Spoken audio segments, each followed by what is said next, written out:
Alright guys, today we're going to look at electrolytic stoichiometry. So we're going to tie in some stoichiometric calculations along with these electrolytic cells. The basic idea here is that when we are dealing with electrolytic cells, what happens is the metal is going to plate out on one of these sides. Now the term plate out just means that the metal is going to form. On this side, because again, this is that zinc copper reaction we've been looking at throughout this whole section here, the copper metal is going to break off into ions. So what's going to happen is the metal is going to convert into ions and electrons. So as the electrons move into the battery, because the battery is pushing electrons in this direction and drawing them through this wire, what will happen is the copper is going to form ions. So as a result, the solid is going to look like it's going into solution, right? So the metal is going to get eaten up and look like it's coming off. On this side, the metal is going to start to build up. As that zinc starts to go from zinc ions to zinc solid, it's going to plate out on the surface of the zinc. So it's actually going to get heavier. And what we can do is we can use some general principles of electric current to figure out exactly what that mass is. So in order to do that, we just need to know a few things. One, we need to know something about current and the amount of time that the current is applied. Okay, so if we know the current and the time interval, what you can do is you can figure out the mass of the amount of solid that's going to plate out, or the volume of gas that's produced, or the amount of liquid that's formed, depending on the particular reaction. The idea is that we just are going to use moles in these calculations. Now for current is going to be we use a capital I for current. So this I here represents current. Q is the charge, okay, that's going through the wire, and T is the time. Now down here we're going to look at the unit for current, and the unit that we use is A for amp. And since we're talking about charge, we're going to talk about coulombic charges, or Coulomb charge, and the Coulomb charge is going to be put on the top, and then time is usually done in seconds. So for amps, the unit is usually Coulomb per second. Okay, that's what we deal with amps. Hopefully you know this from physics. If not, no big deal. We can kind of work through it here. It's pretty simple. All right, sorry, it's kind of small, but what we're looking here is we're going to determine the mass of zinc that's going to plate out when 10 amps is placed for 30 minutes. So we got our time interval, we've got our amps, through a solution that has zinc ions in it. All right, so the way we're going to do this is we're going to start with that time interval, the 30 minutes, because we know that we have 30 minutes that are going to pass. First thing we want to do is we want to look at what that amp is. I guess not the first thing was to write that. But the second thing is to look at what amps are. Well, amps are Coulomb per second. Well, since this is in seconds, our first step here, again I keep saying first step, it's not really a first step, but our next step is to go from 30 minutes to seconds. We're going to figure out how many seconds that is.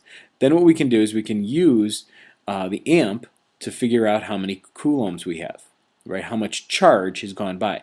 It's essentially what we're doing is how much charge has passed through the wire under this amount of time. So if we measure the ampage, we can do that. All right, so at this point we're going to use amps. Here's just a conversion between seconds and minutes. Now, we're going to go from the Coulomb charge to the mass of zinc. We need to use something that connects us back to the balanced equation, because if you remember the equation, what's happening is zinc is gaining electrons. Okay, so according to the balanced equation, the zinc solid that's forming is because the zinc ions are gaining 2 electrons. So that's 2 moles of electrons for every mole of zinc that's going to plate out and form a solid.